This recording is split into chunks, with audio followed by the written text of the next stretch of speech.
possibly, I don't know, maybe your kid is a one-off because most of us have the experience that you had with your grandfather. You knew your grandfather didn't play and you didn't cross that line. There are some that just can take the beating or the whipping or spanking and they just off the But chain. my son ain't, he not a one-off, brother. This is what we dealing with now. It's a huge issue. Most of us grew up with your grandfather. Right. And that was the line that Oh, I'm talking about him right now, his generation. Yeah. That's the difference, not me. Yeah, I get what you're saying. Okay. I'm with you on that point. I think but it's because I'm saying that what's even asking myself, and not just talking about my son, but just whole generation, what is missing that they feel that comfortable? I'll give you an example. Me and my wife were walking in the neighborhood the other day and just passed a bunch of kids getting off the school bus. My wife is like, how did your day go? Oh, how was school? Just being friendly. And one of the kids just blatantly like, I got raped today. And everybody thought that was funny. And I told my wife, I was just like, now, with us coming up, would we have ever said anything like that jokingly to another adult? Of course, my wife didn't go there because they ended up running off and all this other stuff. But I'm just like, what made this kid think that was cool to say to another adult? What happened? Cursing. How many of y'all experienced, just cursing blatantly with grandmothers right there and, great grandparents and older adults? It's like it's no filter for this generation. Yeah. And I'm concerned. Yeah, and I'm with you. I think, and that, once again, it goes back to society we are in today has different standards. Yes. And unfortunately, Mike Tomlin for the Pittsburgh Steelers, right? In the locker room, it says the standard is the standard. Yes. Right? And I think, if you look at the generational transference of data and how we absorb information, kids now have all these smart devices. They have all these other influences that we didn't have. And because you see something on TV or you see something on social media, you want to, perpetuate or be a part of that. And you see somebody else doing it, so now it's cool for you to do it. It's a lot of that as well. People are motivated, in my opinion, by two things, right? The carrot or the stick. Yeah. And to my point, it's the stick, right? I'm more of the carrot person, right? So which means, rewarding good behavior, motivating good behavior. My son right now is 12. He didn't do something we wanted him to do a couple weeks ago, so I took away all his video games, right? So now today is going to be the first day he's getting back his video game after 2 weeks, right? So, and he understands the importance of right or wrong. We try to have those conversations. But to your point, I'm the youngest of three boys. I'm different than my two older brothers. And same household, same parents, same standards, same DNA to a large degree, but we act and react differently to different things. So it's not that my parents did anything differently with my two brothers than they did with me. It's just that, how we interpret and how we do things are uniquely different. So it's not always a reflection of the parent, to your point, or to the household. There are environmental factors as well that we have to kind of take into account. But it all, to me, somehow in the last 25 or 30 years, kids have gotten more emboldened. You have kids calling cops on the parents now, right, and reporting the parents for child abuse if the child, is getting disciplined in a certain way. Right. So you have to account for all that as well. I mean, I would never call 911 on my mom when I was 12 years old. Well, you might need it. Yeah. I mean, divorcing your parents. Yeah, divorcing my parents at 16 years old when I move out and be an emancipated minor or whatever the case may be. So, I mean, it was a culture of inclusiveness. I've been in my neighborhood 13 years. Okay. My neighbor 2 doors down don't know his name. Yes. I mean, that's part of the problem. Yes. I mean, I grew up in a neighborhood, small town, where everybody knew me, everybody knew my brothers. If I messed up at the grocery store, accountability all around. If I messed up at the grocery store, by the time I got home, Mama already knew about it. And we don't have. So, Lamont, do you think we're nosy enough with our children?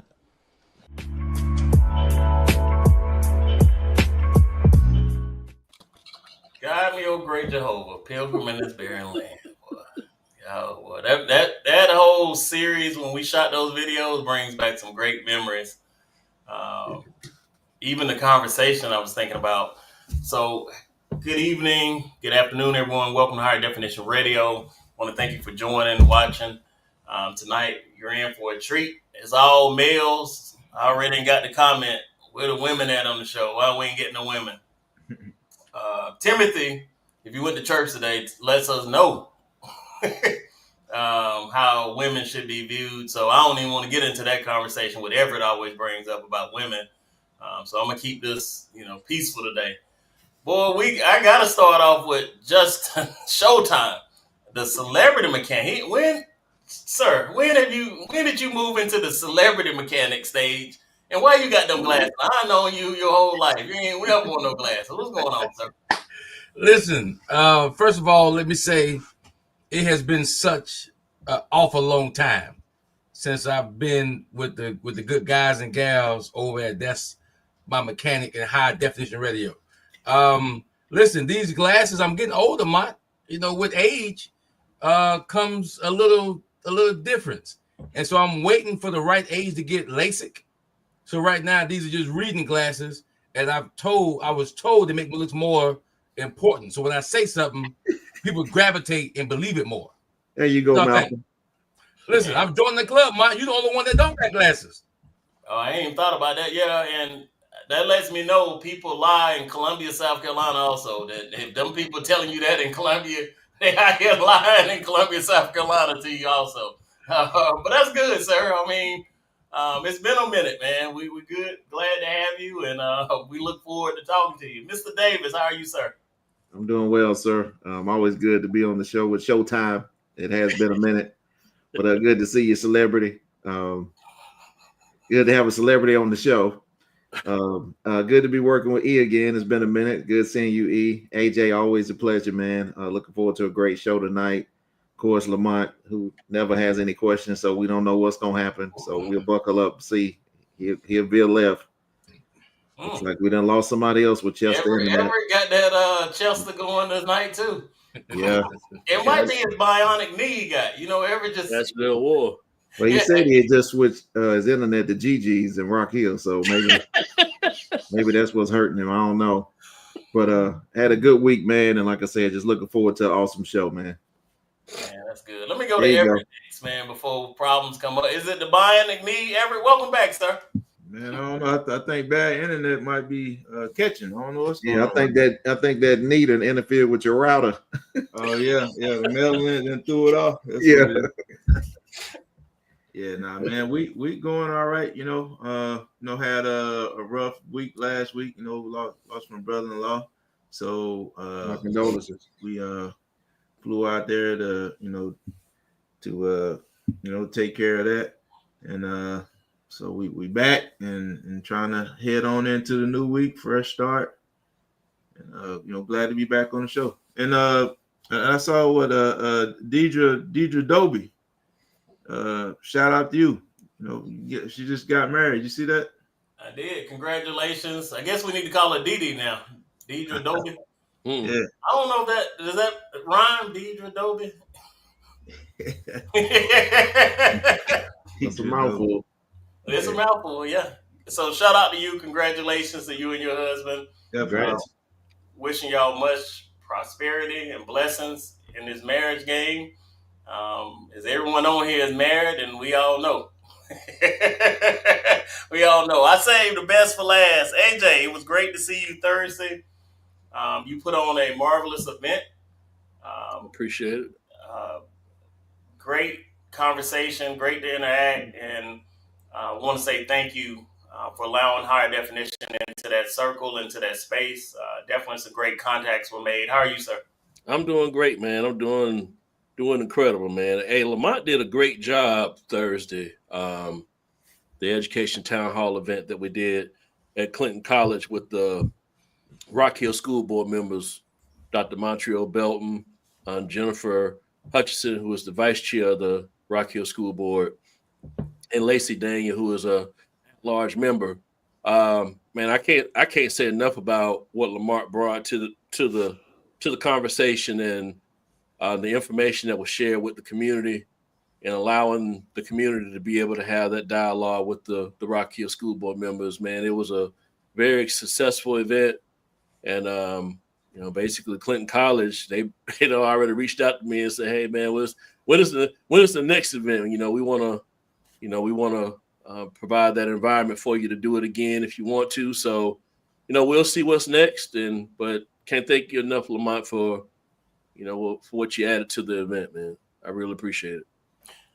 No, thank you for the invite and offer. And the invite was extended for Higher Definition to record at Clinton College. They have a great setup there to do something like that in front of our audience. And I would love to take them up on that and do something like that in the future on a topic we can come together and get the community involved, because I think it turned out great. And the staff at Clinton College, shout out to them. Shout out to Dr. Ingram, the interim president at Clinton College. She's doing big things. I think Ricky Smiley will be there, and Dr. Jamal Bryant will be there for their commencement ceremony in a couple weeks. So that's power moves, and where you don't normally get that in the Rock Hill, South Carolina area. So shout out to Clinton College also. Awesome. Yeah. We're going to be talking about, and this is kind of a show that's developed off of a couple of Sunday morning inspirations about self-sabotage or self-destruction. And when pulling this together, thinking about men, like there's a reason. And Jay Shaw, who you saw in the video, who is executive finance guy for a well-known company, said it best that, man, actuaries for men are right where they should be, because men die earlier. We take care of ourselves less. We eat poorly when you compare us to women. And AJ, I'm gonna start with you on this question, man. As you reflect now, and you could talk to your 18-year-old self, man, what would you tell yourself about not to do in this world? What would I tell myself not to do, my 18-year-old self? Not to make poor decisions. Put yourself in a bad spot. If you're talking about self-sabotaging, and pretty much poor decisions keep you from, opportunities that can basically put you in a position to where you can probably be reaping the benefits from it today. That's what I'll be telling myself that, I would do differently. Basically make better decisions. And I'm gonna go to Showtime next. Someone who I watch and we've grown together. Someone who started his own business as an entrepreneur and was working a corporate job and trying to start this. What advice would you give your 18-year-old self, sir, on things? Hey, you might not want to make that step right now, sir. Listen, this is a loaded question, and the topic in general is an emotional topic, I think, for all African American Black men, right? Because you would be hard pressed finding a Black man that has success that wasn't a risk taker, right? That didn't listen to what the majority said, right? That said, listen, man, I don't know about going to the army, man. The army ain't no place for a brother, right? Didn't listen. Was a decision that was applicable for the time that I made it, right? I needed to get away and grow up and be accountable and learn those things, right? But when I look at the advice I was given, 9 out of 10 told me, do not do that. You are a fool's fool, right? And so it's an emotional topic, and I promise you I'm gonna hold it together. But knowing me, there is nothing I could have said to an 18-year-old me that would have listened, right? Because I think that Black men, young men, are the most advised men in the history of our planet. There is no group of people that walk on American soil that gets more advice, good, bad, or indifferent, than a young Black man, right? And so there's nothing. Most of the time, what makes us who we are is we have a made up mind, right? And we're going to go where we're going to go. And oftentimes it leads us down to a path of no return.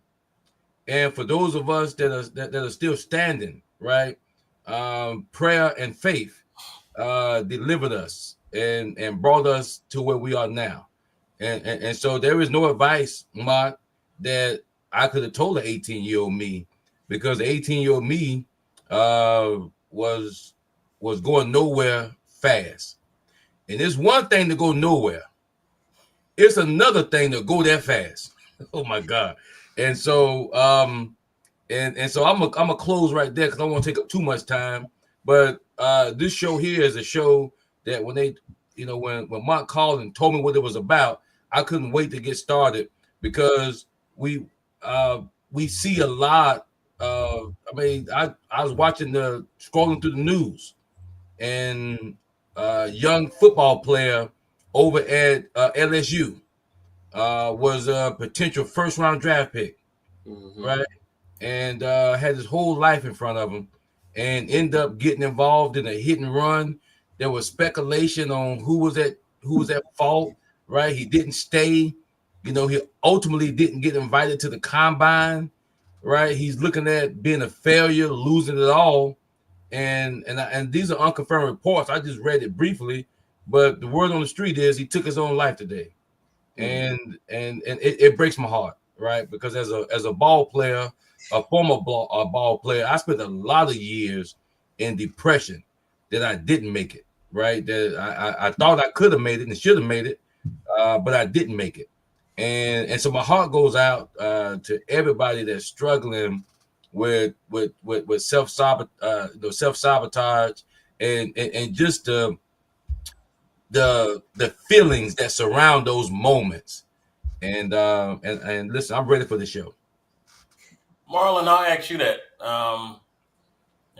You've had a career, right? You've had a career that some people dream of, to be a national recording artist, to tour, to be around other folks who are successful in their own right, megastars in their own right.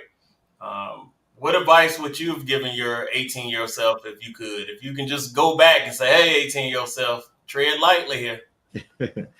Yeah, great question, man. And I think even to this day, some of us probably ask ourselves that question, right? For me, man, it's not just, at that age, you most people, I would say, you living for the day, right? You're not thinking about planning for the future. And for me, my greatest lesson learned was, to know your business, right? Understand that. Don't just think you're guaranteed tomorrow, right? Because tomorrow's not guaranteed. I thank God I'm still here today, but as I look over that, I think I can relate to a lot of stuff that Showtime was saying, man. You get that advice, right? To some of the people that's in your life. My uncle being one of them, of course, during that time, my grandfather, a few others, and it can go one end out the other, right? You listening, you nodding your head, yeah, that sounds good. But at the same time, I think I'm gonna go on down this street right here and let's see what's going on down there, right? And my another thing too, Lamont, not really being spiritual that young, right? Was raised in the church. AJ know that. Everett, all y'all, you know what I'm saying? Plays, the Easter speeches, Boy Scouts, march, and all that stuff, right? And not saying that, I had turned to, this evil way, but at the same time, I know I was in the world. And trying to do things my way, and and everything's on me, and I've accomplished this. You know what I'm saying? Not really acknowledging, God like I should have. So for me, man, I think when you look back on those things, there's some turns you probably would have made on I-77. I would say you wouldn't have got off on that exit. You know what I'm saying? You'd have kept straight, and I got off on a lot of exits I shouldn't have got off on. Mr. Abel. 18-year-old self, what would you tell your 18-year-old self? Some things you wish hey, you might want to stay away from this. Well, I guess I quote the great Chuck D. Revolve to evolve, the self-respect, that we got to keep ourselves in check, and that whole idea of evolution. And when you know better, you do better. The respect that you have for yourself, not just in the present tense, but your future self.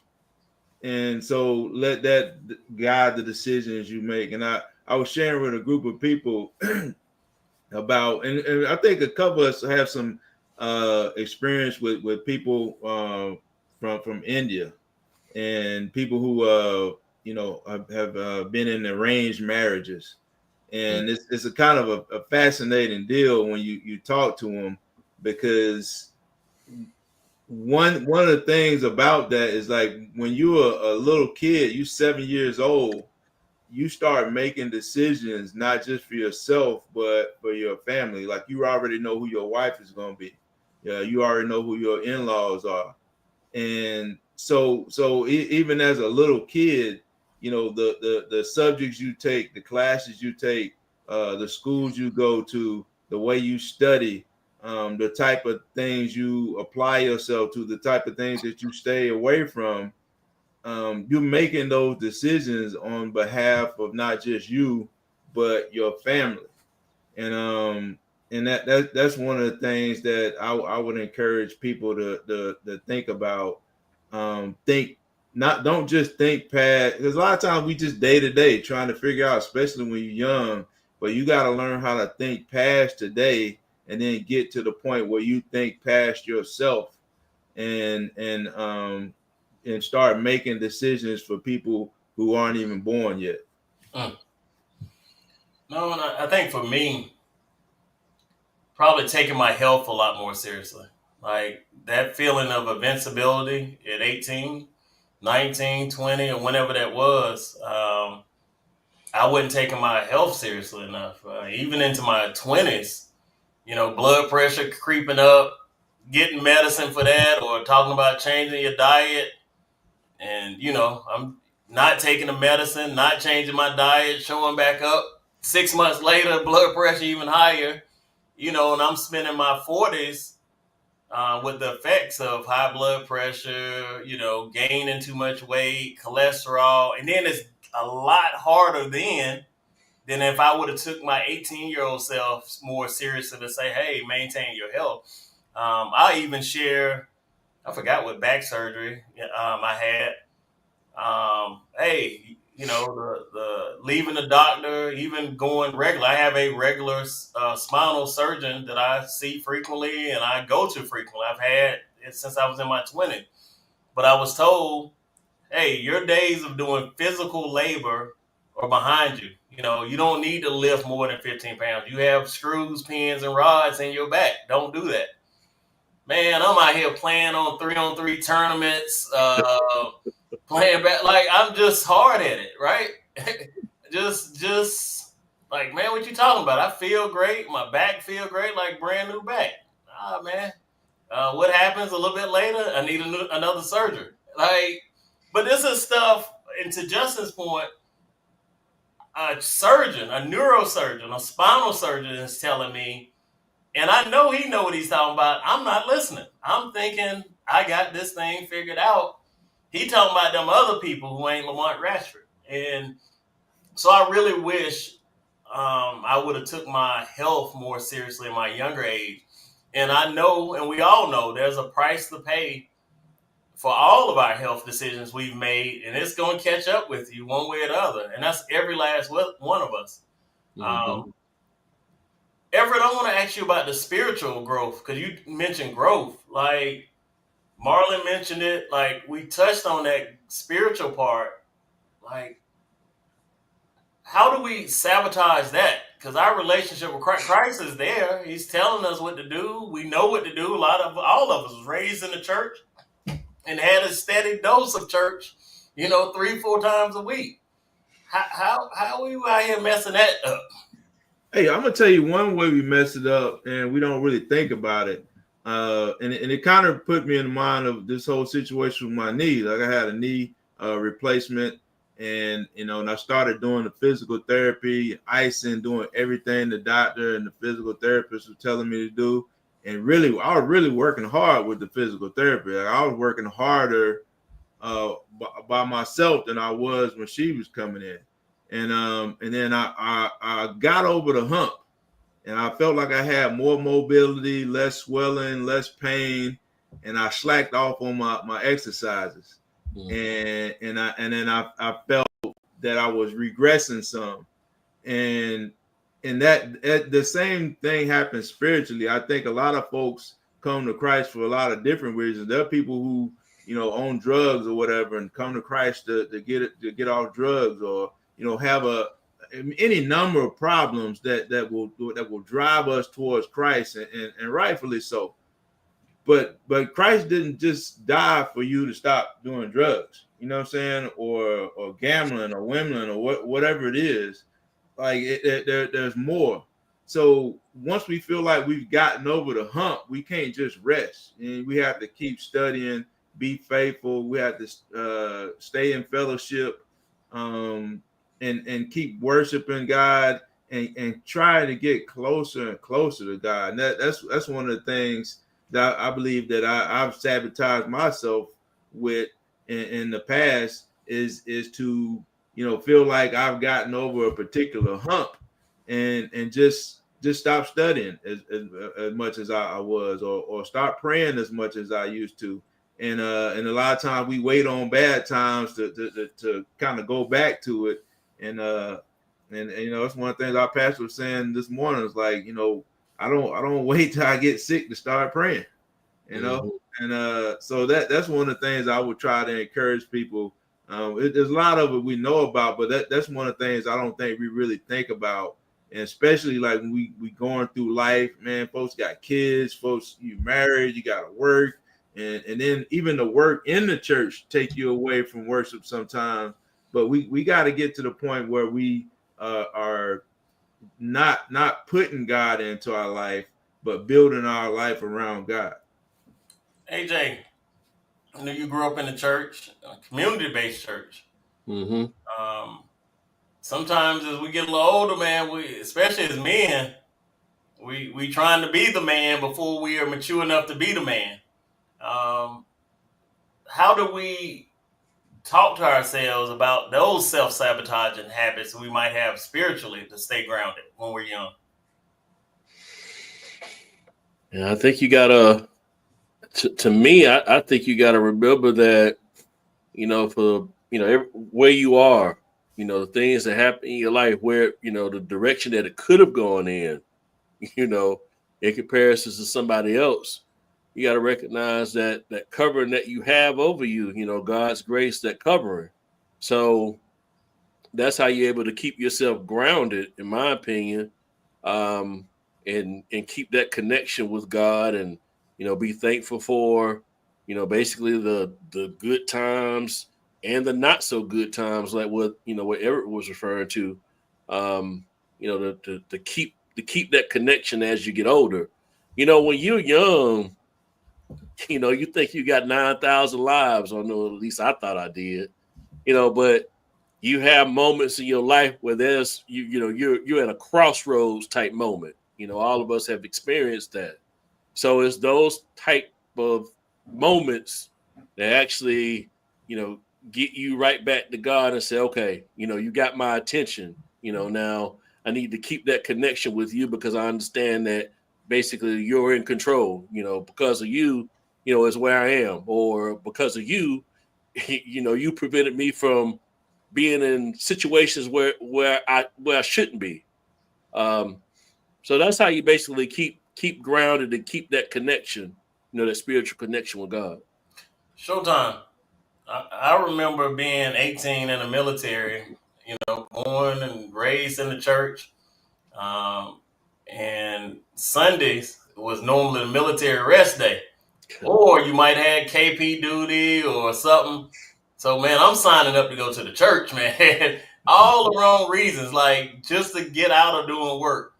How when we look at our self-sabotaging ways, and sometimes as men we stray away from the church and stray away from religion. A lot of grown men don't come back to the church until they're in their 50s or 60s sometimes, where you see women staying. How do we fix that self-sabotaging? Listen, this is a touchy subject, and I see a lot of people are kind of skirting around the truth. And the truth is different for everybody, but I probably fit into that category that know the Lord to be my personal savior, right? Trust in him in all my endeavors. Spent a lot of time in deep thought and conversation, but necessarily after COVID, I do a lot of bedside Baptist. This morning I did bedside Baptist, and for those that don't know what bedside Baptist is you in the bed and you and you do this right here with your thumb, and you put it on YouTube, and you stream the service live, and and I have the unique advantage is, me and my family watch 2 or 3 services before we really get our Sunday going. And pre-COVID, I just didn't feel right not being in the house of the Lord. Right? I used to believe wholeheartedly, what a blessing it is to be in the house of the Lord one more time. And I was telling my, and the guys in the pregame backstage that this Easter Sunday would be the first time that I would walk into a church in 2025. And I'm embarrassed to say that because I'm a guy that was raised in the church 3 or 4 times a week. My grandmama, granddaddy was a deacon, grandma deacon wife and trustee, and I had to clean the church up on Sunday, had to cut the grass. On Saturday, I was on the young folk choir, the big folk choir. I was on the usher board. I mean, I was in church a lot. And then once that routine got broke, I just never found my way back. And I just had to give you the content before I give you the context. The context of what I'm saying is that the church, in my opinion, hasn't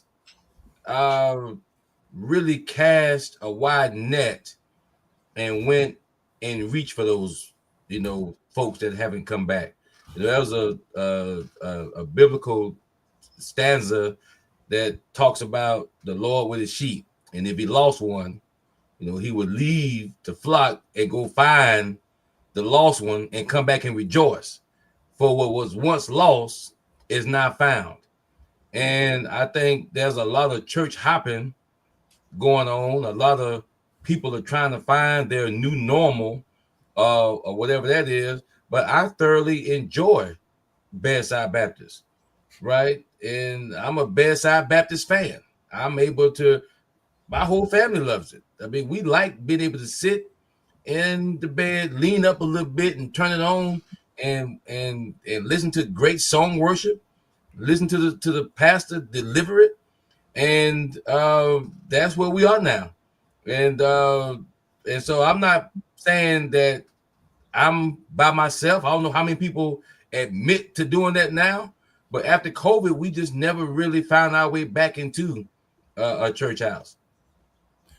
Marlon, I know this is a touchy subject, and I'm piggybacking off of what Justin just said, that when we started talking about our spiritual growth, our spirituality, COVID changed a lot of things for us, and it's led to me to some of the downfall within the church, where men, you don't have a lot of men in the church, and especially black men at times, unless you're talking about in leadership positions or in roles. But now, I mean, what do you think about the spirituality and how we might be self-destructive? Yeah, I'll first start with my experience, even with COVID, right? So, of course, this is a time where nobody going to church, right? Now, myself, to keep the church going, it was really just me and Pastor going live, right? Just me and him in the church looking at each other. So the whole dynamic would change, right? Because, a lot of times the pastors get their energy off a crowd, right? Take your time, Pastor. The amen, Pastor, right? The clapping, somebody with that tambourine that come every Sunday, right? And just to have that one-on-one and push through a time like that, man, was definitely totally different. But even going back, talking about, spirituality and things like that, even younger coming into now, even for myself, I think AJ said at the time, you feel like, the world's your oyster, right? You got time to get back to God and do whatever you want to do. he'll always forgive, right? So, and then you get to that age, and I'm not saying for everyone, where you kind of too cool to be in church and being all of those other things that you were being in coming up. You know, I remember being in high school, Lamont, and being picked at for still being a Boy Scout, right? Um, and you know, and at a point, something that I was proud of, you know what I'm saying, being in the church, marching in parades, you know what I'm saying, wearing my Boy Scout suit, right? AJ right along with me. Um, you know, things like that, it like it turns from something that you're proud of to something that now if you're getting picked upon, it's like something that you feel like, okay, maybe I need to release this because it's not cool anymore. So then you kind of veer off into your own thing. You kind of veer off into the world and kind of explore things that maybe you shouldn't have explored. But at the same time, I'm just thankful that, you know, during those times, God still had his hand on me. And that's why I don't judge anybody's situation, anyone that got in trouble for anything or went to prison or, you know, got caught doing some of those things, because I think all of us have done things that we could have went, you know what I'm saying, that we could have had another outcome, right? And I just thank, you know, God for having his hand on me through that. And, you know, I've done a lot of things where, and I think Everett said it earlier, right? I'm praying real hard when the trouble hit, right? But as soon as I'm out of it, I'm back out there and till it happens again, right? And you know, I had to learn, man, as I grew spiritually, another thing that I would judge, you know, where other people were in their spirituality. And that wasn't fair to them, because who am I to judge? Only God can judge, right? So I think at that age, you know, when I started, you know, when I was getting older, getting mature, right, I felt certain people should be at that same level with God that I was. And you already know, you know, when you try to push stuff on others, it doesn't work that way. You have to have them come into their own. So I would say, man, as far as you know, self-sabotage, spirituality, and stuff like that, my biggest issue was, Lamont, was just taking on everything, thinking that it was my strength. I was doing all of this. I'm the man. You know what I'm saying? You know, it's all me. And I had to learn that it's not all me, man. And that's a heavy burden to carry when you're trying to do all of that and not include God in any of your decisions. And you learn, right? I think all of us have learned that, right? Where, you know, I'm gonna do it Marlon's way, and we'll see how this thing turn out. And now it's in the ditch, and now I'm on, you know, now I'm on the side of the bed praying. Last thing I'll say, what Showtime said, that bedtime Baptist, man, and Lamont probably can concur to this as well. You know, COVID did cause a lot more bedtime Baptists than we talked about. I really relate to what you said, Showtime, when you talked about just being happy to be in the house of the Lord one more time, right? We grew up like that. We walk into church, it just feels good to get dressed up. We walked in, we with our family, right? Walking in, sliding down the road, sitting down, seeing other people, meet and greet, right? Just that good feeling. Yeah, church finger, the whole nine. And it's to the point now, man, it's just like, you know, and I've noticed it in the church. You know, I'm in the church a lot, just like Lamont, right? You get to see behind the curtain, the ministry, all of those things that go on, man. And you see that, you know, that's not a concern anymore. People aren't concerned with just happy to be in the house one more time. It's now where I get it how I get it, and don't worry about it. You know what I'm saying? If I heard the word, don't worry about me. I ain't got to be sitting in nobody's building. You know what I'm saying? You went live. You know what I'm saying? I heard the word, me and my family good for the day, and let's go to Golden Corral and call it a night, right? So for me, man, I think COVID was a learning lesson, but at the same time, I think it taught a lot of others, man, that the church is just a building to some, you know what I'm saying, because of the convenience of being now to be able to just, you know, technology and stuff where you can just go online, get your word and get off. And to me, I guess my question has always been, even spirituality wise, self-sabotage wise, and I'll ask Showtime this as well. Lastly, Showtime, like when you do the bedside Baptist, for me, it wasn't a connection, right? Because I was always in the church. I always had to tape the lives and stuff like that. But is that same connection that you would get if you were in the house one more time? Yeah. And I don't want to talk too much, but man, listen, I prefer when you're talking about preferences, I prefer bedside Baptist over the church. I appreciate your honesty.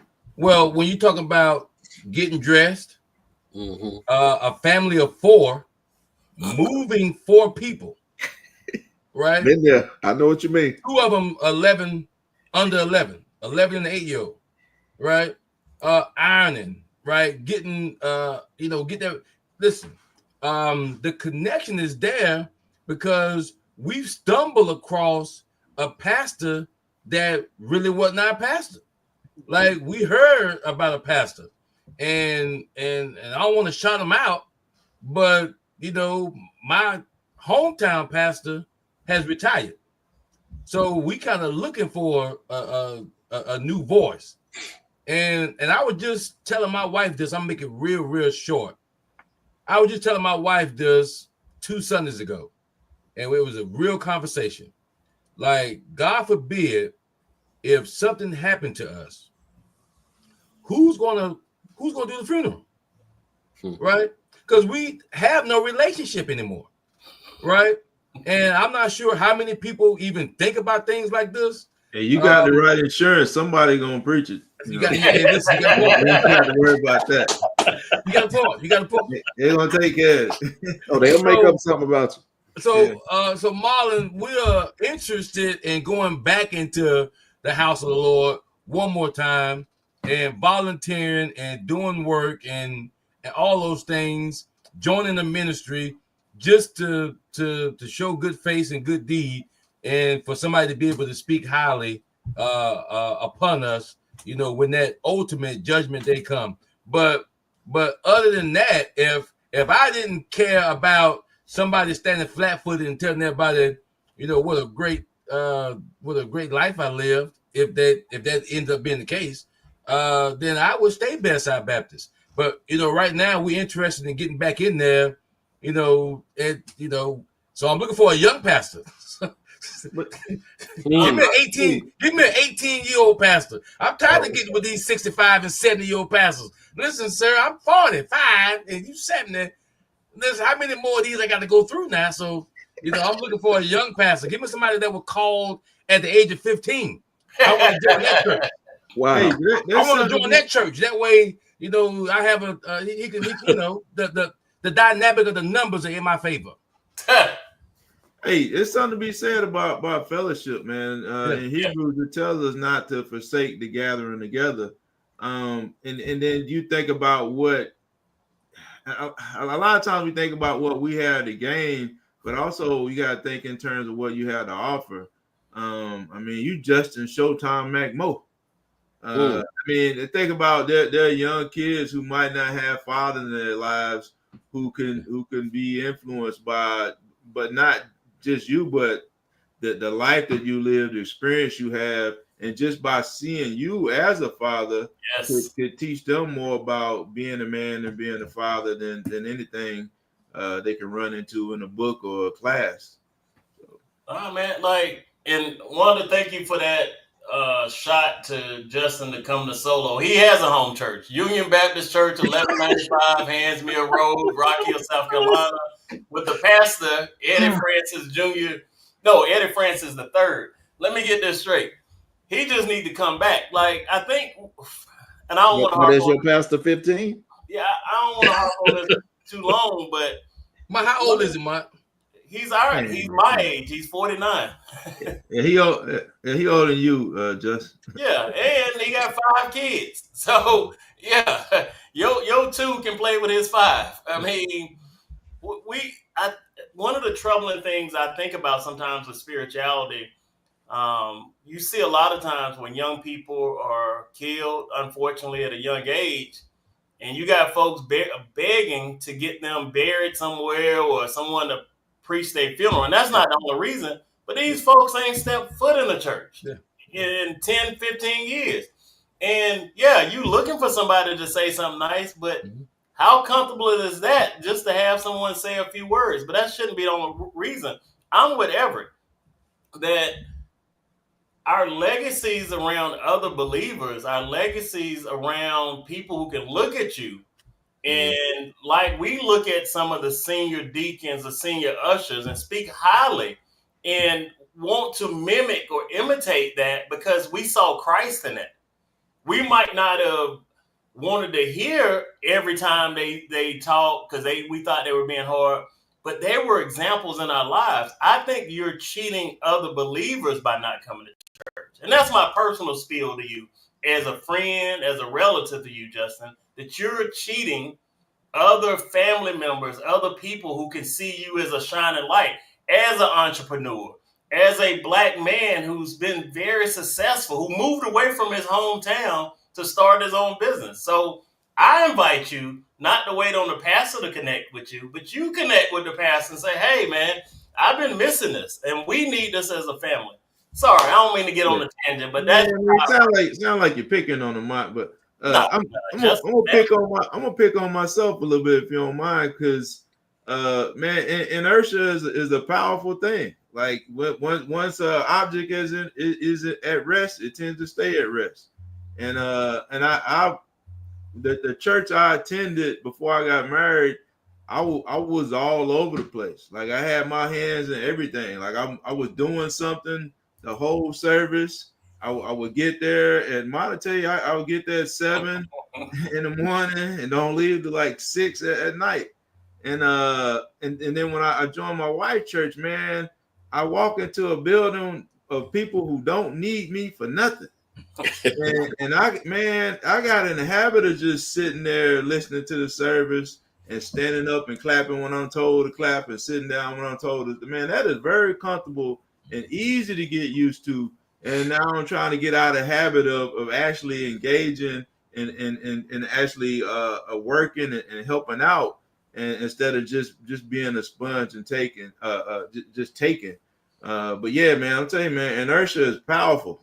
Like once you become stagnant and stale and stuck in one spot, whether it's a bedside Baptist or you go to church every Sunday and sit in the pew and don't do nothing else, like that's a hard habit to break. And yeah, so I just wanted to point out, you ain't the only one, just like No. I'm in there with you. AJ, man, black men, we lead in some terrible health statistics. Man, why we can't get this thing a little better, man? Why we ain't going to the doctor and get our checkups? Why we're not doing better as a whole? And I'm speaking to me too. Like I'm speaking to my own life. Like I know what I should be doing. Mm-hmm. But man, Krispy Kreme, that light, if I see that, I got to make a U-turn, man. Like the worst thing they did in Rock Hill is put a Krispy Kreme near my house. Why we can't get it together? Blame Ralph Norman for that too, man. So. Well, unfortunately, us as black men, a lot of times we don't pay attention to going to the doctor until something bad happens, and then a lot of times it's too late. I believe we can't get ourselves together in that regard as far as taking better care of our health, is because we don't hold ourselves accountable for improving and doing those things that we need to do to get our health better, to eat better, to become, like more active. That accountability piece, is what we're missing. That self-accountability piece. Because a lot of times all of us are married. We got somebody that's telling us and nudging us. We need to, hey, you need to make that appointment. Hey, did you go get your physical and all of that good stuff? We just don't hold ourselves accountable, as men, to be able to do that. So the main thing is that accountability piece, self-accountability, being responsible for ourselves, putting it on us to do better in that regard. Mr. Abel, our health, it's going to catch up to every last person. None of us are invincible. Why don't we do a better job as black men? Like we know what the statistics are. Why don't we do a better job with it?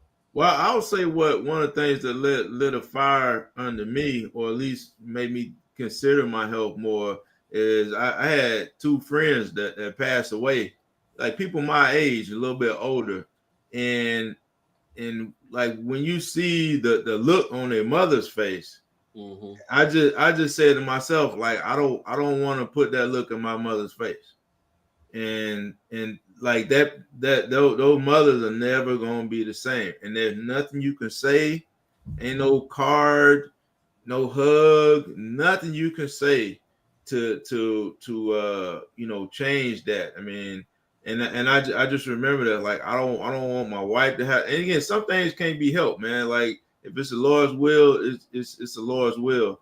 And at the same time, like I don't want to be the leading cause of my own death. You know what I mean? Like I you know, so I want to eat better. I want to, you know, work out. I want to, and like you're saying, one of the things would get my knee taken care of, so I could, you know, be more active and have less pain and be in better shape. And so like that's one of the things that really, it's just something, man, that's just never gonna leave me. When you see those mothers' tears and just think like, man, you know, and I really dread the day that I have to, you know, bury my mother. Like that's gonna be a sad day for me. But I'd rather bury her than her to bury me. Like I just don't want her to ever have to go through that. And so that's just one of my main motivators. And Lamont, before you move on to the rest of the fellas, I just want to say one thing when we're talking about health. You know, I ride my bike a good bit, you know, through the week, you know, 10 to 12 miles. I'll say about, you know, 3 to 4 days a week. And I'm getting ready to start back up since all this pollen has kind of toned down a little bit. And the times that I see people out that I know, you know, other men, I say, hey, you know, come on and join me. Come on and join me. You know, I'm not out there like I'm on the Tour de France or anything. But, you know, I'm out there, you know, getting a good sweat, that kind of thing, just to try to get a group of men to, you know, to get more, you know, take your health more seriously, but also have a little bit of fun. And you kind of be surprised at the number of folks that say, yeah, I'm going to join you, but they never do. But if it came down to doing something that's not so good for your health, like getting together and drinking and stuff like that, they're not gonna have a problem with doing that. So it's, you know, it's just those kind of things when I talk about accountability and, you know, putting it on yourself to, you know, to get back healthy. It's just those things that we got to take more, you know, take it a little bit more seriously before something bad happens. And then you're trying to, I mean, the doctor even tell you, once something bad happens, it's just hard to reverse that. You know, it's a condition that you basically got to live with. So, yeah, that's. I just wanted to, you know, basically put that out there. Yeah, but I definitely want to say, from my point of view, I think bike riders are a public menace. They're all in the way. I got places to go. Dang. Y'all need to find somewhere else to ride, man. Don't be all Wow. Yeah, I discourage that black man. But hey, and listen, Everett, that's the reason why I get out early, because of people like you. Yeah. Because I'm gonna be out your way before you get on the road. Yeah, wow. That's good for your health right there. Yeah, you come in the bike lane, sir, you need to get arrested. That's all I'm gonna say. Oh yeah, I don't do that now. Marlon, February the 15th, 2016 was my last spinal fusion. I had a major one I had where I was cut not only through my spine, but through my stomach to get to my spine. And they had a hard time waking me up because my blood pressure was almost 200. And, you know, it's one of them things, even before you have surgery, like, hey, make sure you take your medicine. Have you been taking your medicine frequently? I'm checking all the boxes. Absolutely. I'm A-okay. I ain't taking nothing. And that was my wake-up call to get on a regular regimen, because I almost stroked out or couldn't wake back up after surgery. Mm-hmm. And I'm thinking, man, would be a dumb way to leave this earth. Like, I got the tools, I know the tools, but I'm just not following anything, man. I'm just being hard-headed. Marlon, why we can't get right with our health? I think we just tend to go back to old habits, right? We'll see the progress. We'll like what we're seeing, we'll like what we're feeling. And the thing with the health journey, man, and y'all know I've been dealing with this for my life. It's almost just like being a drug addict, right? You're doing really well and you go off and veer off onto something that you know is not going to be good for you. And you end up going off into the abyss, right? With those same old habits and stuff that you know that's not going to get you the results that you're looking for.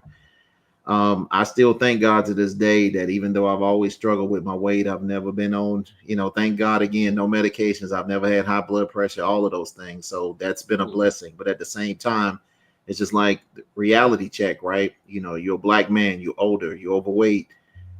what is it going to take for you to, get serious about it? And then I think all of us have been through I'll start Monday, right?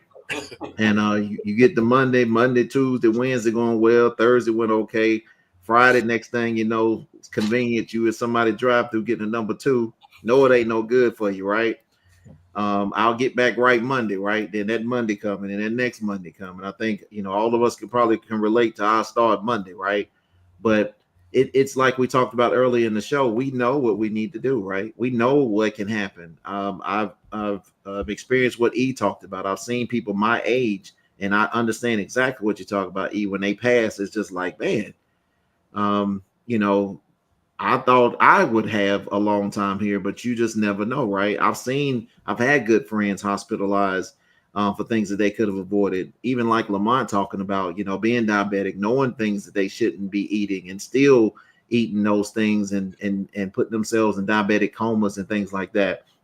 And it's just like it's like having an open book test, right? But you'll want to read the book, and I think a lot of people as well just they pay all of these other companies to me just for accountability to say, okay, I'm giving you all this money, so I am going to check myself. But we all know what we need to do to get healthier, right?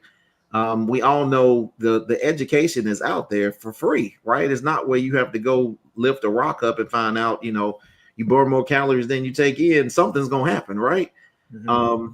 But it's just like, for me, like I said, it's just Lamont, knowing that, but then those old habits, man, are just so hard to break. I remember for a long time, before I took accountability for my own health and my weight, I used to, my mom was getting me this when I was a kid. Every time we go to the grocery store, I remember being in the grocery buggy. My mom would get me Doritos just to pacify me, right? So I wouldn't bother her throughout the store. Going home and, grandmother, I ain't saying she didn't cook healthy because we did have better food doing then, but it was just like, you learn some bad habits when you're young, right? And that's why I said it's almost just like we talk about, body shaming and things like that. You didn't know this stuff, when you were younger, right? It's stuff that you're taught. So I think it's just so important for even parents to teach their kids, healthy eating, even coming up, rather than pacifying them with, the nuggets, the fries, the McDonald's, the things like that, because those things can stick with you throughout life, almost just like being a bullied, almost like, having that bad experience that you never forgave for or wasn't forgiven for. So for me, man, and I had to learn that, hey, you can't blame your mom for that. You're a grown man. You know what I'm saying? You know what you need to do, right? You know the choices that you need to make. Get on the right path and do what you need to do. And I find myself, I'll have success. And then, like I said, it's just prayerfully not going back to those old habits, man. And I think that's the problem of mine. And then the last thing, I think like Everett talked about, even getting those checkups before something's off in your body, right? Getting those regular checkups every year, getting those blood tests to just make sure all your levels are correct. And early prevention is key, right? Yeah. And, we as Black men, in most cases, something will be going on, and most time, sleep it off or it'll go away, or, what I'm saying, I'll deal with it when it get so bad. And I've had family members like that too, that have went years, man, without even getting checked. And then when they get checked, it's past the point of no return, right? It's just like you're at this stage of whatever this is when you could have checked this out a year and a half ago, and you decided just to mask it. And what I will say, if any Black men are watching, too, don't go to that, I don't want to know. I want to know, right? You want that answer. At the same time, you don't want no bad news, but you want news, right? So get those checkups, man. Get those things done, because, I'd rather them, prevent something versus, kind of being reactive in something that's too late and there's really not much man can do for me. Yeah, and to add to what Marlon said, a lot of us got the insurance to cover all these preventative checkups and colonoscopies and all of that stuff. And, we still don't hold ourselves accountable to make those appointments. So yeah, you got to. Even something as basic as your teeth, AJ, Yeah. Showtime. I've saw you do push-up challenges with your customers.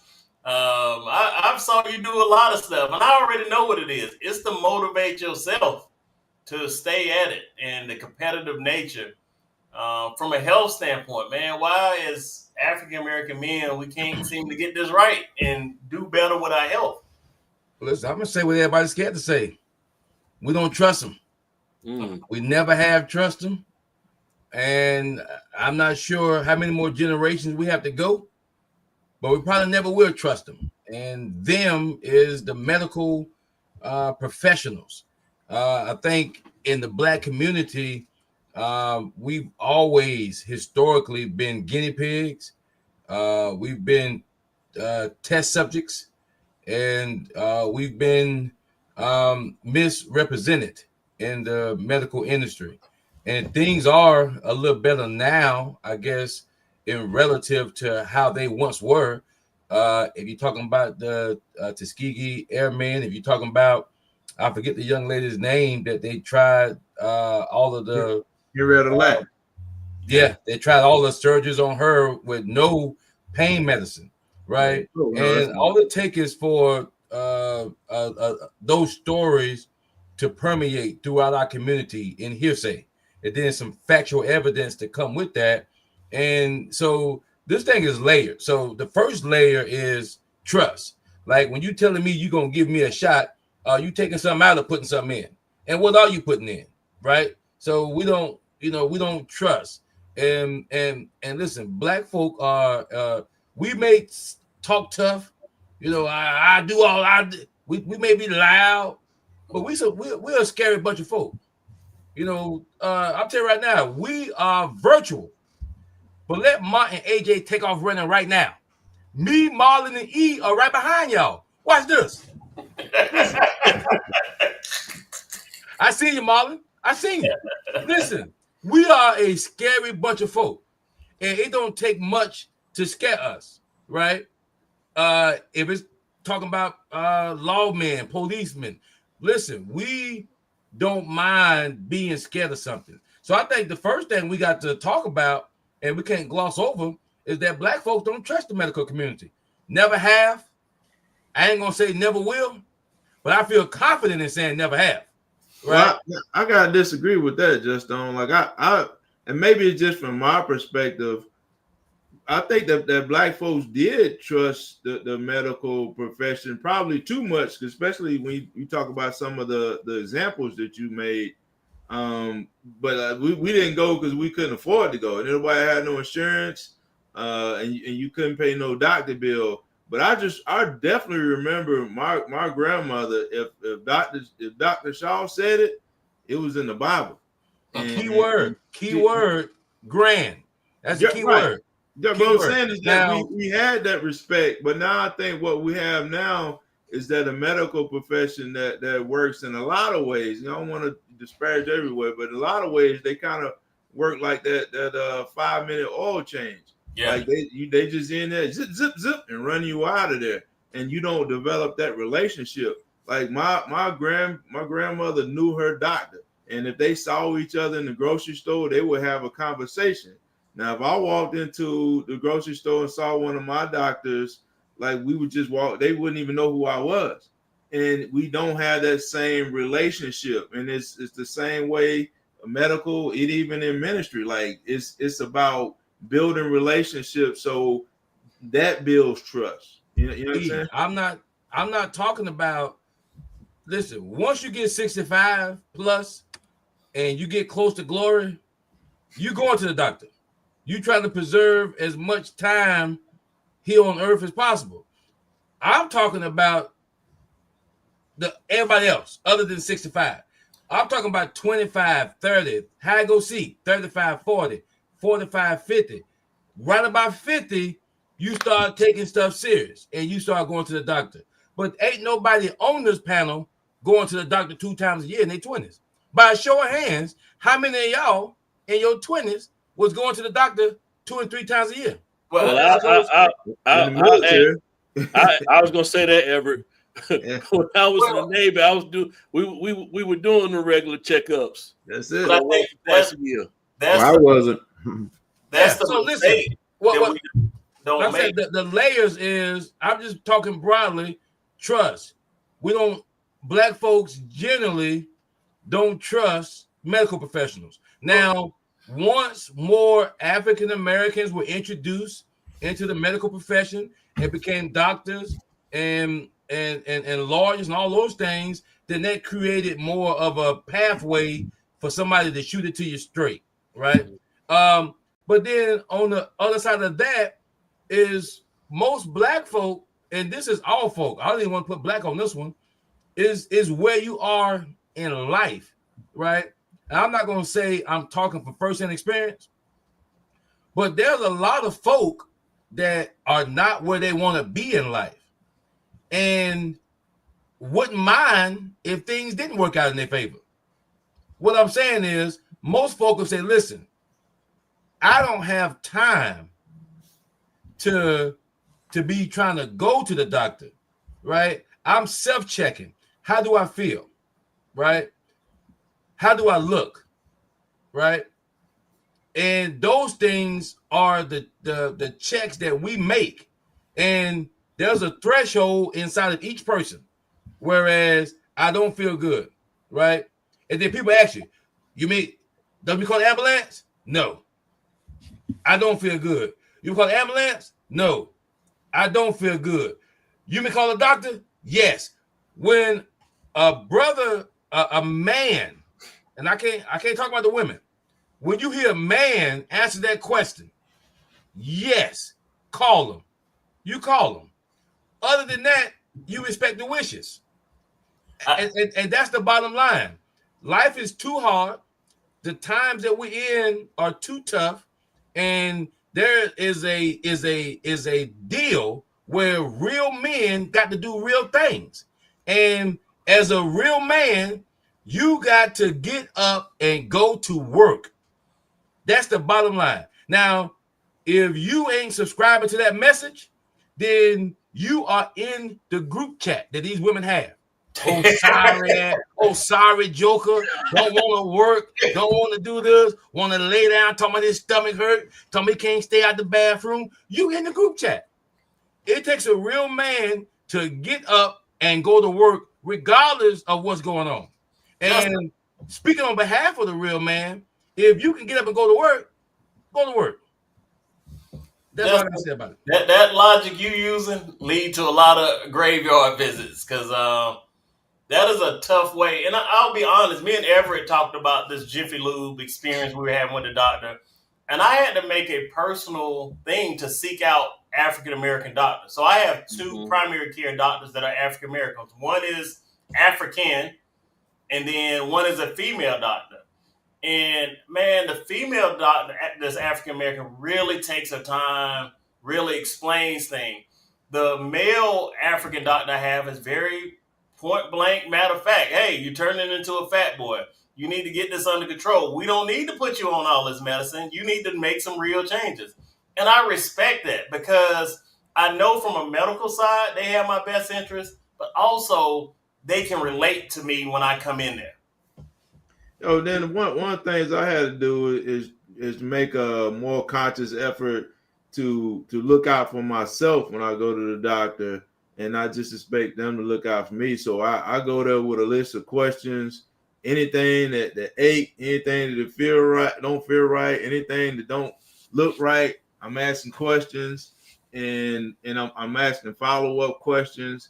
And because if you don't, then they'll just run you straight through there. And one thing I will say, from my experience, can't speak for everybody, but the experience I had with the VA healthcare has been great. I mean, like the ones that deal with me have always taken their time, explained everything.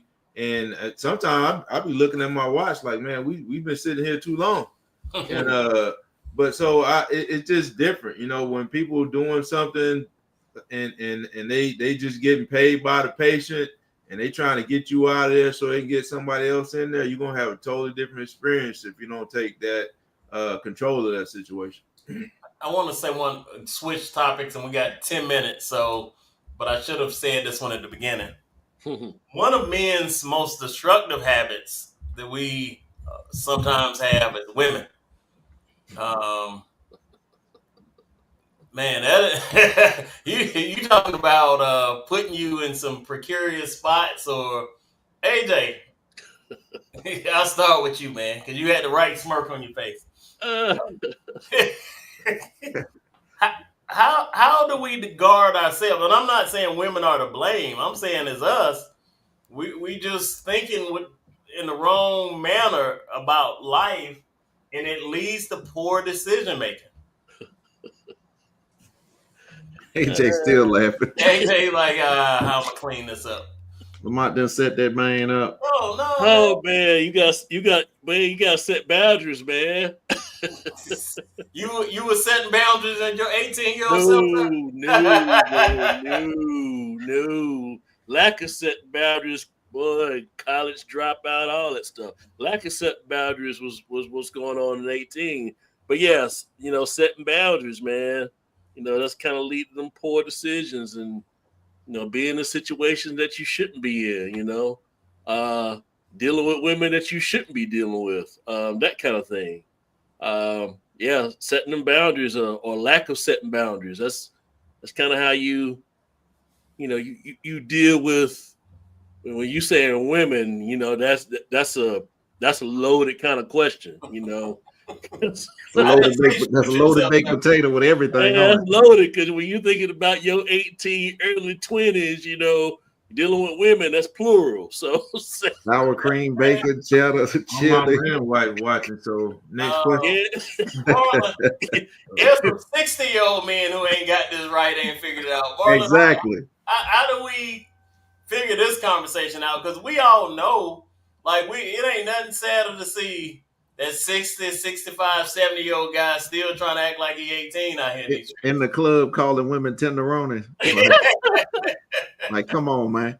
But me and my wife talked about this the other day, man. And from my younger self to where I'm at now, we talked about it's still, even at this age, with us being married, it's still about control. It still comes back to control. It's not where you're not going to see. And I told her, you're not out here being tempted 24/7. But if you're weak and can't avoid that, you're going to see she's going to see attractive men. I'm going to see attractive women, right? I mean, we're not fools here. We're not blind, but at the same time, is what you choose to do with that, that temptation that can come. And as far as, and then we talked about as well is, the control comes from, is that worth you messing up what you have with that particular individual, right? That's a conversation you have with yourself as a male if you have that control. When I was younger, it was all about, my dad worked at a car dealership, whatever female I could take by there to get his approval, to be like, and for me, Lamont, it was showtime, right? I'm bringing one through. Oh, man, where you find her at? Oh, man, you know what I'm saying? It was almost like a showcase, right? And I knew then that wasn't a good habit to have. Even when I was, even with the group and, with different women and things like that. Honestly, Lamont, that was the loneliest I've ever been in my life when I thought that's what I wanted, right? I thought that's what I wanted to live. But when you get to a point where you have people that are with you for what they think you have versus someone that truly has your back, which I didn't experience that till years later, right? You see the actual difference. But then, man, it was about the notch in your belt and really just showing off who you could show off to say, I bagged this, top that, you know what I'm saying? And that's not a healthy habit to have. And I think a lot of men have been through that. And I'm happy to say I matured through that and found out, looks, all of those things, is the first thing that can attract you. But there's a lot of nice looking people out here with messed up spirits, unhealthy habits, mental issues going on. So you have to look beyond that as you get older to see, this individual really good for me. And you can save yourself a lot of heartache. But who hasn't went through that lust spirit? Who hasn't been out in the world and dealt with that? And I would say a lot of people have probably experienced what I'm talking about. And as males, Lamont, that self-sabotage can come from, you're trying to conquer all of these things just to be able to go back and tell your fellas this. But at the same time, what I'm saying, it's not pleasing in the eye of God, and it actually leaves your soul empty. Mr. Abel. I would say self-restraint is one of the most important skills we learn that's probably taught the least. There was an experiment done back in the 70s. Is you can look it up on YouTube. People still do it, and it still holds true. It's called the marshmallow experiment. So they put a group of kids in not together, but they'll put a kid in a room with a marshmallow, and then they'll tell them, hey, if you don't eat this marshmallow, like I'm gonna leave the room, and if you can go without eating this marshmallow until I get back, I'll give you 2 marshmallows. And most of the kids, as soon as the door close, just boom, eating the marshmallow. And then some of them, it take a while, and then some of them lick it and bite around it, and you know what I mean. And it's kind of funny when you think about it. But the psychologists actually studied these kids throughout life, and what they found is that the kids who couldn't resist the marshmallow ended up teen pregnancies, dropping out of school, being on drug, more likely to be addicted to drugs, and just having a worse life overall. And that's one of the conclusions of the experiment, is that the ability to delay self-gratification makes you a better studier, it makes you a better student, it makes you a better husband, it makes you a better employee, it makes you a better person, and it leads to a much better life. And so that's one of the things that you have to teach kids at an early age, and try to instill in them that you just don't get what you want just because you want it, and to learn how to wait, and just make better habits. But man, you get a chance to watch that experiment, it is funny, but at the same time, it's kind of sad when you think like that's still going on. And unfortunately, there's a lot of our kids that have zero impulse control. Like, and you just see the videos, and it's sad, man. The folks can't control their temper, they can't control their mouth, they can't control their sexual appetites, they can't control like anything. And in a lot of ways, well, I don't want to go too far, but we just in some bad shape as a people, especially with the fact that we just don't have a lot of impulse control. And Lamont, I love how E took the focus off himself to the kids. That was really smooth, E. The marshmallow, and the marshmallow. Okay, man, my wife watching. I don't know what y'all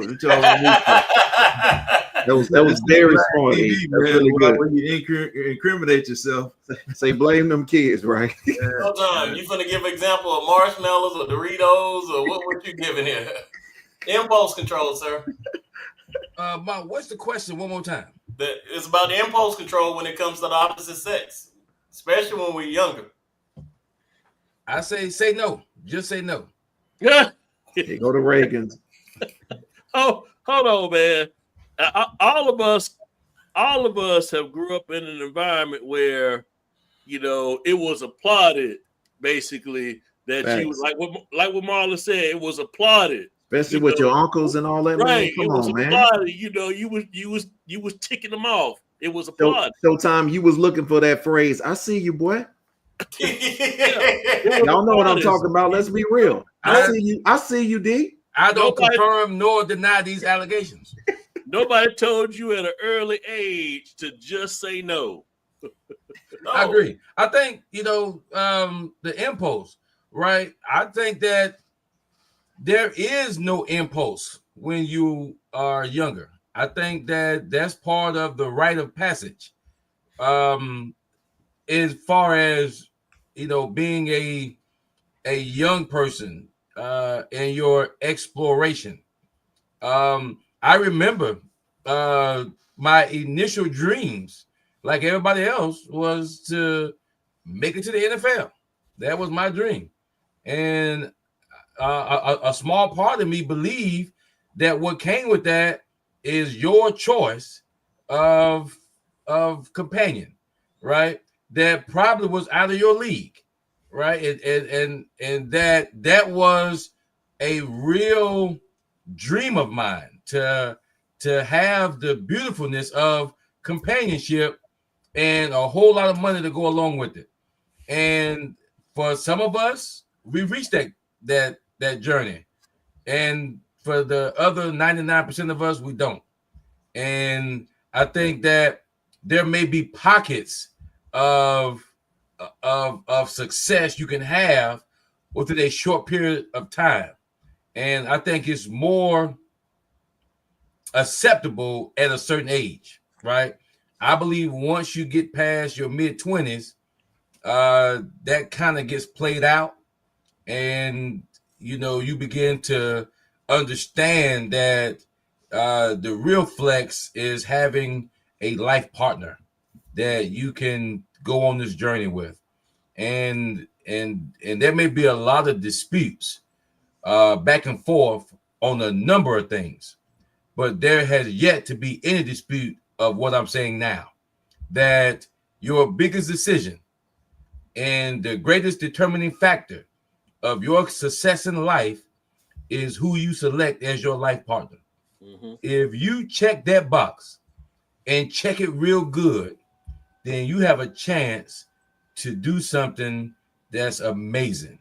You have a chance to live a decent life and with decent outcomes, and be able to look back over and feel good about it.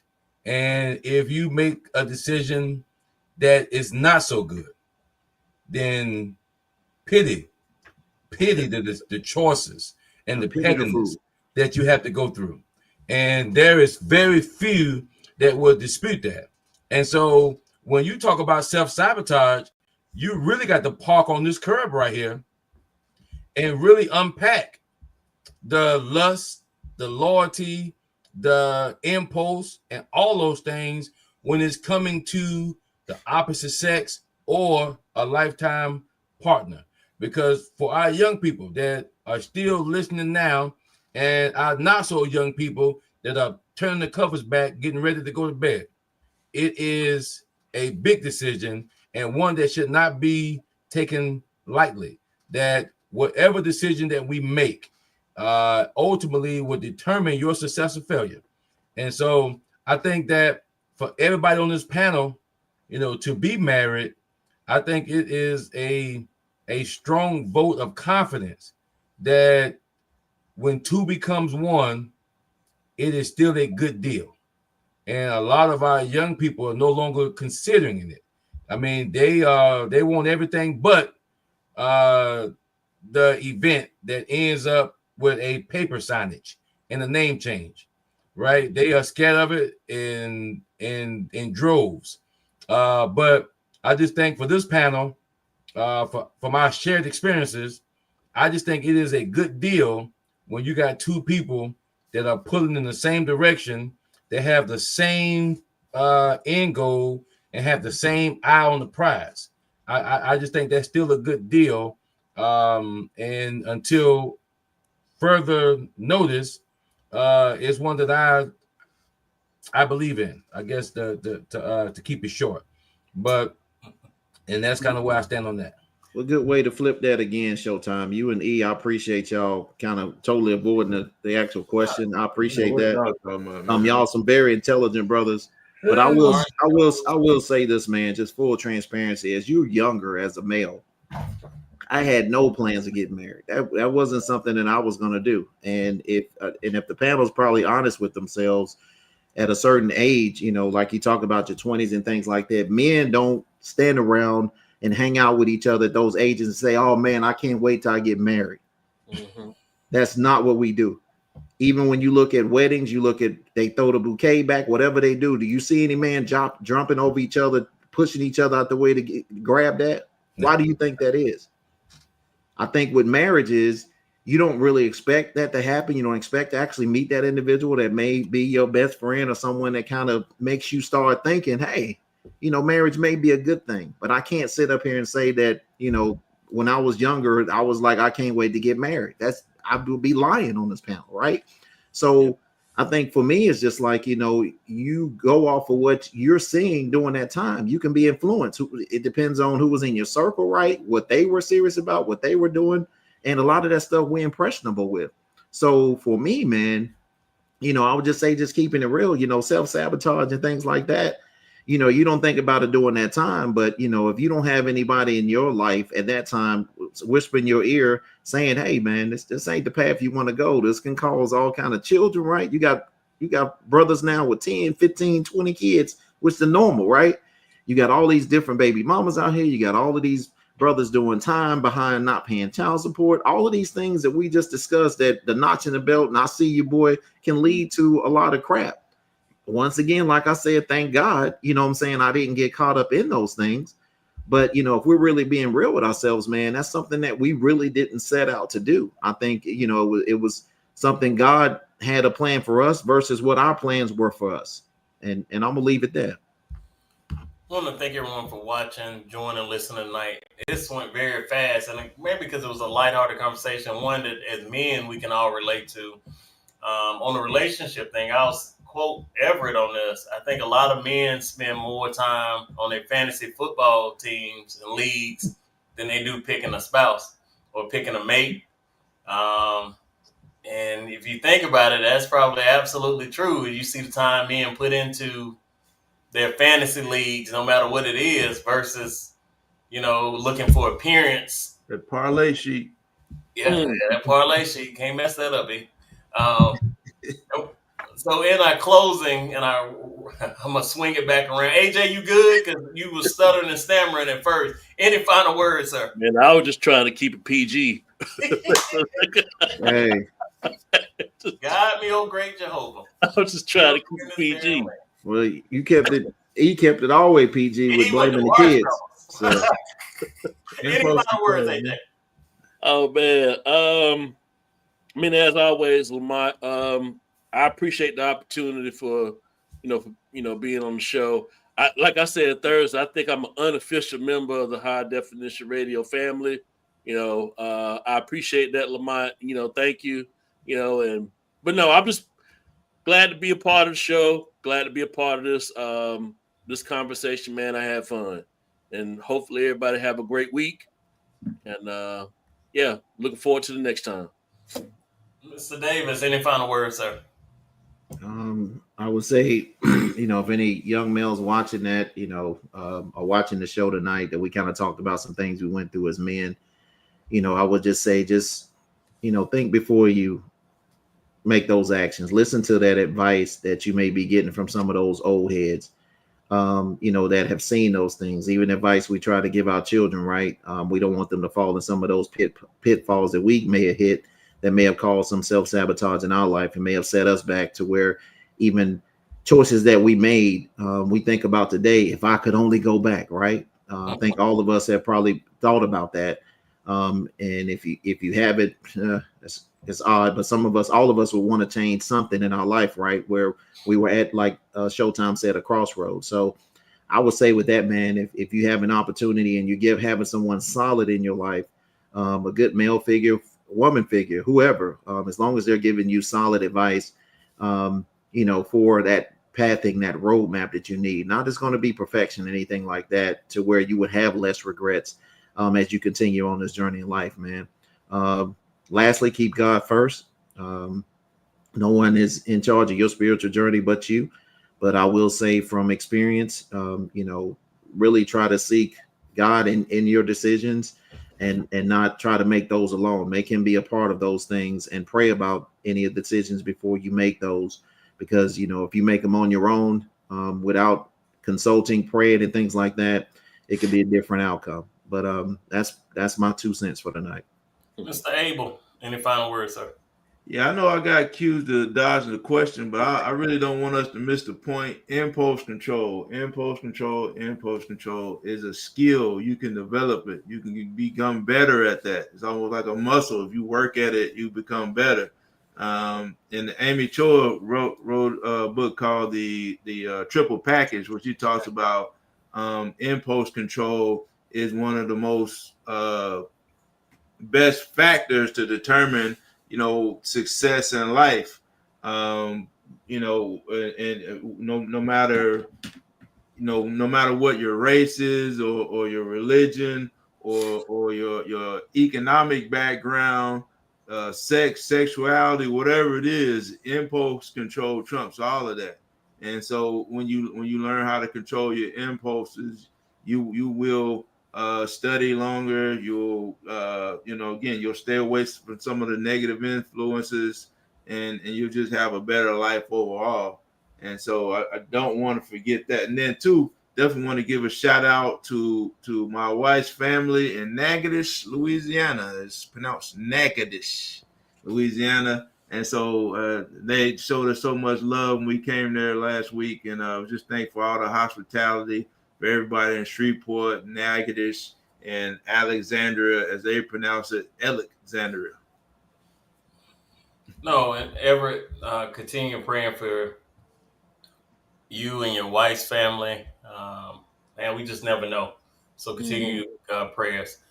Showtime, close us out, sir. Any final words?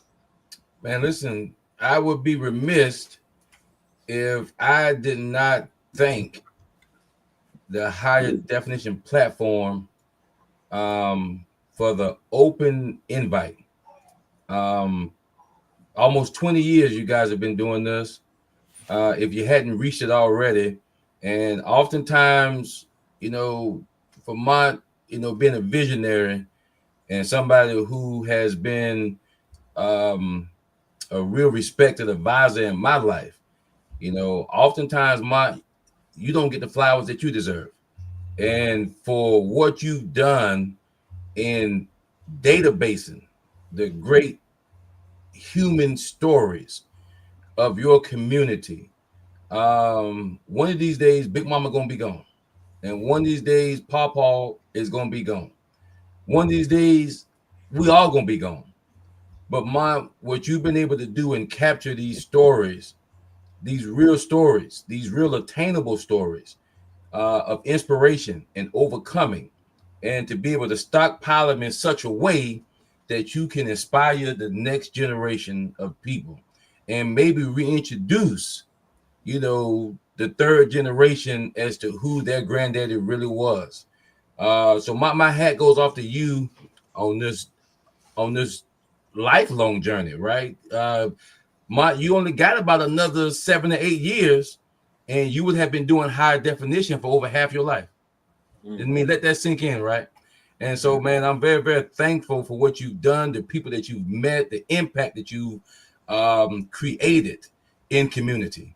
And with that being said, this show really, we walked on eggshells when we talk about self-sabotaging, right? Because the greatest definition of it is that you can't get out your own way, right? When we think about self-sabotaging, we're thinking of somebody who can't get out of their own way, right? Where oftentimes the dreams that you have for that individual is bigger than the dreams they have for themselves, right? And you see the potential in whoever the person is, and they just can't get out of their own way, right? So this is as I close, my challenge to everybody out there that gives advice. Don't give advice as if you Marlon Davis. Don't give advice as if you AJ, E, or Lamont. You give advice as if you are the person in who you are advising. There are a lot of people right now that's walking around that didn't take the opportunity they could have had because of some bad advice. Somebody projecting their insecurities and fears on you. And I just want to tell each and every person out there, by the sound of my humble voice, is that it is a really third grade, fourth grade test or problem solving equation that before you encounter or make a decision, get an old school pen and an old school piece of paper out and write down the pros and write down the cons. And whichever one wins, let the prayer and the faith of our ancestors be with you. And so as I close, I encourage everyone to get a relationship with a higher power, one that surpasses all understanding. In these critical times that we're in our nation's history, I believe that to be important. But let that not be the only relationship you seek. Okay. Please seek one with a trusted mechanic. Yes, sir. One that can treat you fairly and make sure you keep your vehicle safe on the road. Right. I am the proud owner of the That's My Brand, featuring our headliner, That's My Mechanic, located in Columbia, South Carolina. And on behalf of our database, that is almost 4,500 people, I'm very thankful and very excited to get to work tomorrow. But I'm more excited about making even the smallest impact that we can have a better future. You guys take care. All right. I want to thank everyone for watching, listening tonight. Thank you, AJ, for the kind words. Thank you, Justin. And just I always talk about your business, and I know we're running a little bit long. That I've saw your business grow from one car to it's so many cars you can't even fit them on the lot as you're working on them. Yeah. I've talked to you late nights for hours, talking through the business part, the human part, the sacrifice. So I appreciate what you continue to do in a market that you've made a real impact in your own community in Columbia, South Carolina. And I would tell anyone to go down and visit. And whatever you're going to see today, imagine if it was just one car down there, two cars down there. Like, I remember those days. Like, man, we got 4 cars out this week. We what? We got what? And, you know, how many bays do you have, Justin? 7. 7 bays and 4 cars, you know, like, man, I don't know if this is going to be a winning success. But to see it now where cars are just stacked and you moving them through, man, I'm proud of you. I'm proud of what you've developed your business and your business brand into. So I would like to say, yeah, hey, keep doing what you do, sir. AJ, for the community work you do, continue to do that. That's important. That's important to mold and to be out in the forefront of our community, answering the tough questions, fighting the good fight, and being able to stand toe to toe, 10 toes down with people when they have political discussions that we might not be always knowing we need to be in, but somebody is representing us like yourself. Marlon, solid advice. And the things you do when you're open about relationship, when you're open about your musical career, you're open about your life experiences with weight. Like, man, we need more of that within our community to be transparent. Like, a lot of times we just be out here lying. Right. This stuff easy, that's easy. Just follow me for more advice. Nah, man. So I appreciate that. Mr. Abel, I appreciate you. And, you know, I know a lot of times I get on your nerves, sir, but you are a person who gives humble and solid advice and no nonsense. A person that got married later in life and has changed for the better, even in later life. You know, when people get married, sometimes you're like, man, this is going to go downhill quick. Nah. To see you and your wife and what you guys do and the things y'all enjoy together and how y'all built these things. I don't know what you got going on, E, but it looks funny on that camera, just FYI to you. And I'm a friend enough to tell you that. Hey, man, I'm rubbing my knee, man. Man, shout out to you, man, who just had surgery. Thing throbbing, bro. Who wanted to do this show. Shout out to you, Everett. But with that, I'm going to say, please be blessed. We will not have a show next Sunday because we all want to spend time with family and loved ones over this Easter holiday. Christians, please don't forget, this is Holy Week, and it is named Holy Week for a reason. Please go search your Mark, your Luke, your Matthew to discover all the different things that took place in Holy Week that makes it Holy Week. Today is Palm Sunday. You see a lot of churches celebrating with the Palm Sundays, but there's a lot of other events that took place every single day up into the crucifixion and resurrection. And what we don't talk about enough in this country, the 40 days after, which is Ascension Day, that seems to not faze us at all in America, but everywhere else in the world. But with that, I would say be blessed. Have a great night, everyone. Everett, I hope you get some relief for that surgically repaired knee, man, and to get you some medicine, man, because you look, when you go back and watch this, you look a little strange out there. But be careful. Go ahead. Put a marshmallow on it, E. Oh, yeah. Get some Doritos. Just some salt. With that, I say good night, everyone. Good night.